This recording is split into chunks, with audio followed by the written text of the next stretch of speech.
Hey everyone, welcome back to bageltcg. Today we're going to be doing a deck tech for the Fuseless Lexi build. This has actually been brought to us by Chris Iali, who is the second place player from the World Championship, and he also took this to a second place finish at the Age Open.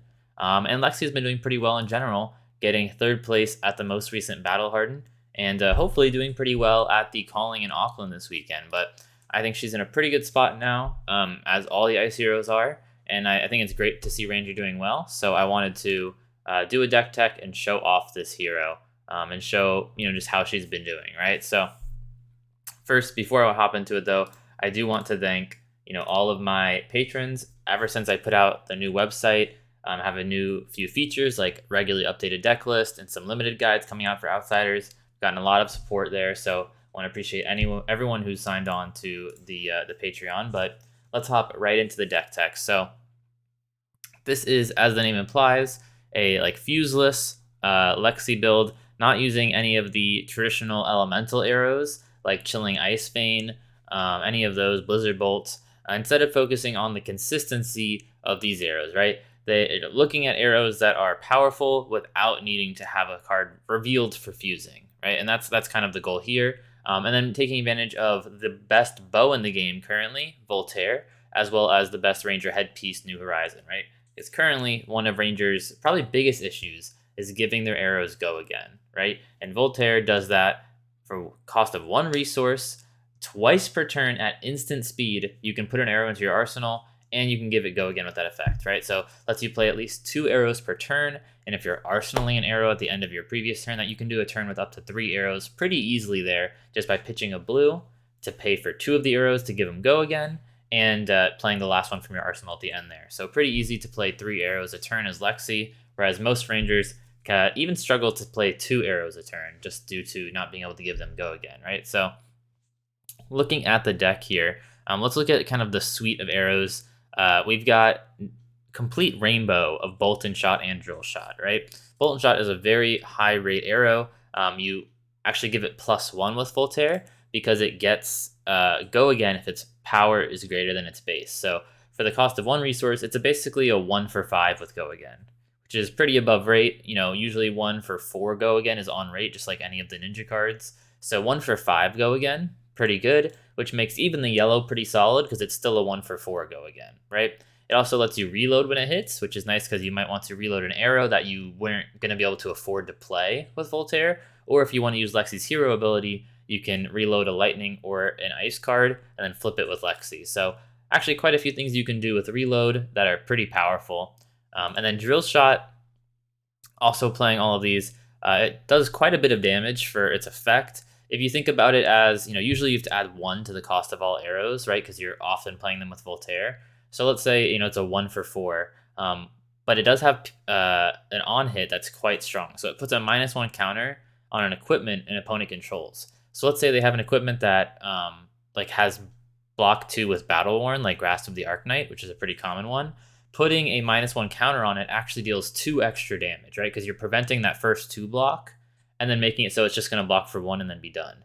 So if this hits for 4 and then puts a -1 counter on a Grasp, it's actually like a 1 for 6 there, right? Or if you're playing it without Voltaire just from Arsenal, it's a 0 for 6, right? Assuming you can hit an equipment that's like a 2 block with Battle Worn, right? Obviously, it has other scenarios where it's not as good if it's not a Battle Worn equipment, etc.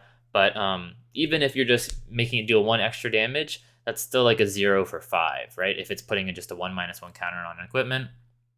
And then the really high roll side of this card is it's kind of one of the only ways you can even possibly beat Fatigue Oldhim, right? Fatigue Oldhim is probably one of the harder matchups for this deck. You're going to see the sideboard has a lot of help for that. But with this, if you can really try your best, you have to really set it up, get some big turns, some big reactions to pump these up. But if you can manage to get one of your drill shots to hit through setting it up, you can put a -1 counter on Rampart of the Ram's Head, and then their shield is just turned off permanently, right? Which is huge, huge for you.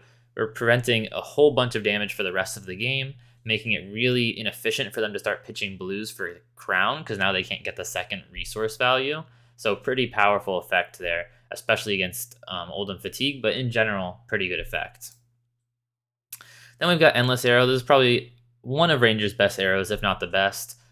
you don't even realize how good the on hit effect of if it hits, put it back in your hand is. You can just every turn make this your last arrow, and then it threatens to be the last arrow next turn, right? Because if you put it as in your arsenal, right, you play your other arrow, you flip it with Lexi face up at the beginning of your turn, and then you play all your other arrows with Go Again with Voltaire. Then you shoot this at the end without Go Again. If it hits, you just arsenal again.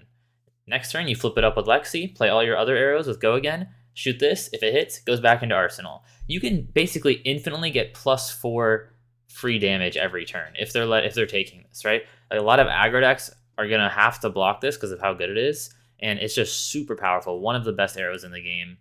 Super important to try to set it up so that it hits, which is why shooting at the end is even, pretty helpful as well. We've got the fatigue shots. This is pretty okay arrow. That's why we're not playing the yellows. The blue is nice because it's a 1 for 3 with Voltaire giving it a pump. It can be a 2 for 4, which isn't the end of the world. It's still a break point. But really, this is to help against. It's good in general. Like even if it takes off 2 damage from the opponent's attack, it can still be like a 1 for 7 there. If it hits the hero, the base power of their first attack is halved, rounded up, so it can still prevent some damage. But obviously, it's a much better against bigger attackers like Guardian or Brute. But it's still a fine effect. The red's usually enough damage and reduction to be worth it. And then we play the blue as well. I can see why the yellow isn't worth it here. New card from Dynasty, Heat Seeker. This arrow is amazing. This deck is just getting better and better. I expect it to be one of the best decks with Outsiders release. If not this deck, at least some version of Ranger, because they already printed some pretty good arrows in Dynasty, like Heat Seeker.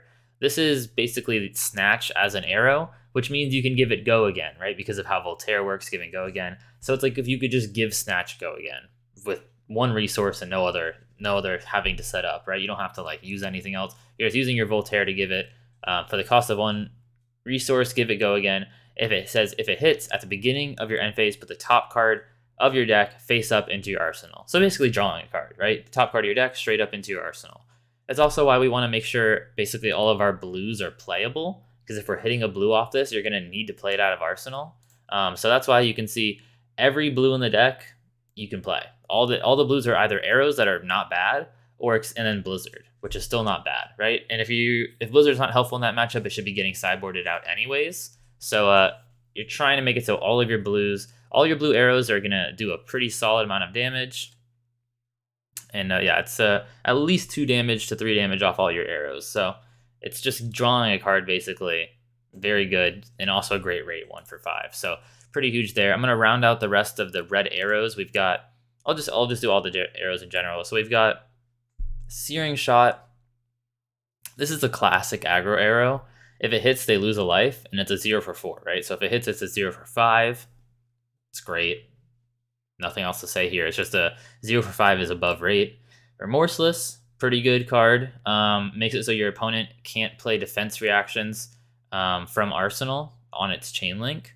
And it also has an effect where every time, if it hits, every action the opponent plays, they lose a life for. So pretty amazing into aggro that goes wide. And in general, just a good arrow, 1 for 5, again, still good. Pathing Helix, probably one of the weaker arrows, but it's still a 0 for 4, which isn't bad. And if it hits, it effectively has the reload effect. You can put a card from your hand face down into your arsenal. It's not bad. I think it's the same thing as reload, actually. If you have no cards in your arsenal, you put a card from your hand face down. Yeah, it's exactly the same thing. It just doesn't say reload, basically, on it. But, it's solid. This will probably be one of the first arrows to get replaced with better arrows, because you'd rather just have 3 more Searing Shots that are 0 for 5s. The reload effect's not amazing, but still 0 for 4. Sometimes you get the reload, and that's helpful, so not bad there. And then the rest of the arrows we have here is Frostlock. Frostlock is technically a fuse arrow, but we don't care as much about the fuse effect because we don't have a ton of ice cards in the deck. The main effect is cards and activated abilities cost opposing heroes an additional resource this turn, right? So when you play it, when you attack with it, I should say, the whole turn, all their cards and active abilities cost an extra resource. So for Icelander, that's pretty big. It means their weapon costs an extra 1. The card from Arsenal costs an extra 1. Tunic costs an extra 1. Against Guardian, it makes Crown cost an extra 1. Makes their hero ability for Oldham cost 1. It makes all defense reactions cost an extra resource. So very good ability that you'll play it for by itself. And then we do have 9 ice cards in the deck, so sometimes you'll get to fuse it, and then it's a 1 for 4 with a pretty solid on hit against aggro decks, so not bad there. And since it's a blue, you might be pitching it with some of your other blues, like Blizzard, and then you might draw them together, so not bad there. And then we've got probably our best blue arrow in terms of rate. Headshot, it's 1 for 2 damage, but if it's put face up into your arsenal, it gets +2. So not bad. If you use it at the end with Voltaire to give it +1, it's a 2 for 5, which is pretty solid rate. 2 for 5 is like not bad for a blue card, which is usually going to be blocked with or pitched, but not bad there. Looking at the ice cards now, we have the 9 I talked about. We have the 3 Blizzards. These are, blues that also are good against aggro decks. 3 Arctic Incarcerations. This card's amazing. It gives kind of 4 Frostbites a lot of times, because if you arsenal it and flip it with Lexi, it gives a Frostbite there, and then you can play it and give 4 Frostbites.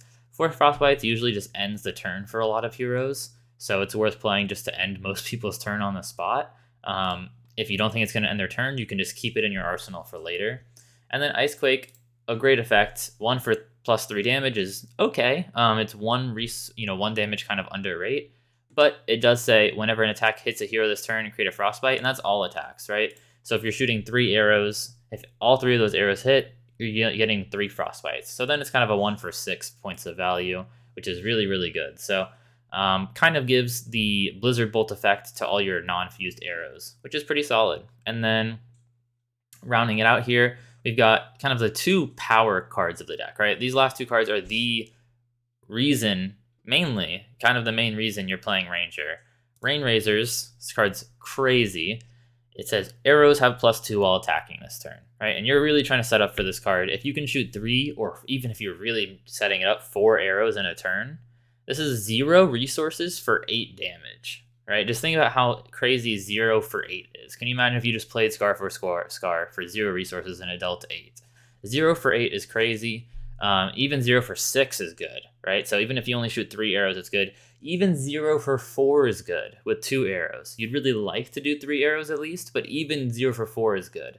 And it's an instant, so you can play it during the reaction step and try to make your first arrow hit, right? So if the first arrow is Heat Seeker or Endless Arrow to just get it back into your hand right away, you can try to make those hit by using Rain Razors as a reaction there. Crazy card. It's kind of like a 1-turn Channel Mount Heroic that costs 0, right? Because Channel Mount Heroic costs 3 and it gives +3. This is 3 less for only 1 less damage, so definitely worth it there. Obviously doesn't persist to future turns, but it's definitely the Channel Mount Heroic of Ranger. Crazy, crazy good card. And then 3 of a kind, 1 resource, draw 3.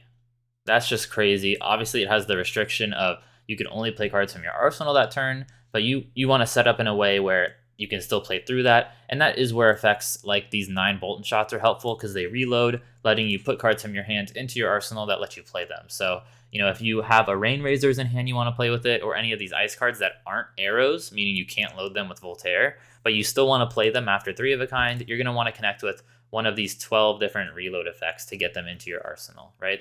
So that's the main 60 card deck. Super consistent deck, really, really, really good into aggro.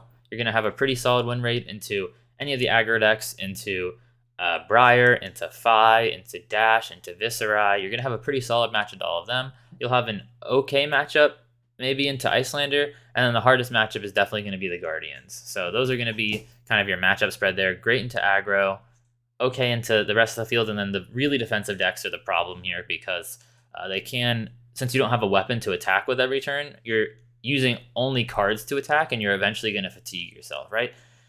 So looking at the sideboard here, we're really sideboarded for these fatigue decks, right? So we have 2 Remembrances to get us 6 total cards back in our deck. We're playing 2 Last Ditch Effort in the sideboard. This card says 3 resources. If you play it and you have no cards left in your deck, it has +4 and go again. So then it's a 3 for 8 go again. You play 2 of them, so you can play them both on your last turn when you have no cards in deck, or you can arsenal it when you're getting close to the end of the deck and set it up for later. And it's a blue 3 block, so it's never bad, but 3 for 8 go again is really good, and it's how we're trying to finish off the decks. Obviously, it's not going to win on its own. You have to get them low enough, but if you can get them pretty low, sub 10 life, you can hopefully finish off the fatigue decks with the Last Ditch Efforts. Energy Potion's really important against any kind of fatigue deck or other ice decks that are going to give you taxes. These are blues that let you set up extra resources for later to do huge turns when you're trying to get 30 plus damage in a turn. We've got Battering Bolts. These are kind of for poppers. So, Dromai, for example. And then they're great against decks that play a lot of defense reactions, right? Because when it hits, they reveal their hand and discard all cards other than action cards. So any reactions, like defense reactions or attack reactions or instants even, they're going to have to discard, and then they also lose a life for each card discarded. So obviously not great at all into other aggro decks, really. And aggro decks in general, they don't really play a ton of defense reactions and not even that many attack reactions. So playlists, think about it. Is my opposing hero going to have a lot of reactions or instants? And then it's probably worth playing. So you got to kind of gauge that out. We've got Lightning Surges. These let us go a little extra aggro when we need it, especially against those more controlling decks. It's just a 0 for 4. You can sit it in an arsenal. And the really nice play is you flip it up with Lexi. Then it lets you play an arrow with Go Again. And then play this from arsenal after with Go Again. So super powerful combination there. Also, the Lightning Presses, these are really good into specifically Icelander and Oldhim. It's a nice way to, get some extra damage in there, surprise them. If Oldhim Ice reacts to you, this is your last card in hand and you play it. Super powerful because they wasted a card to do nothing. Icelander, they might be expecting you to have maybe some more expensive cards or not expect this reaction, and it lets you get some extra damage and on hits through.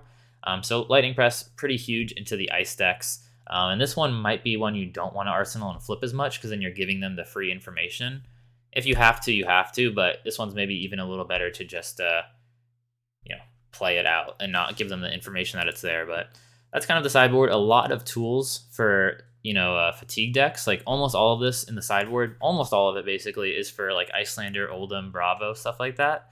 The main deck, you probably won't want to change like basically any of these cards against the majority of the field. Like most of the field is like aggro decks or mid-range decks that you're just going to disrupt, and this will be good enough.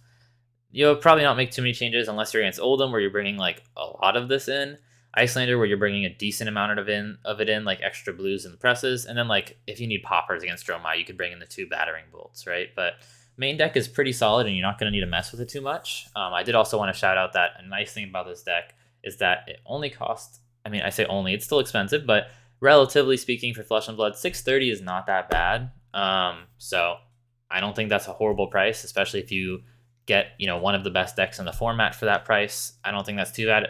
Maybe that's me being conditioned to think that because I play decks like Briar that are like $1,200, but $630 to me doesn't seem awful. So one of the cheaper decks that are pretty powerful compared to, if we look at other decks that are tournament decks, we pull up what's Oldhim at $890, which is a little more expensive. We pull up Icelander $1620 because it's playing Heart of Fyendal.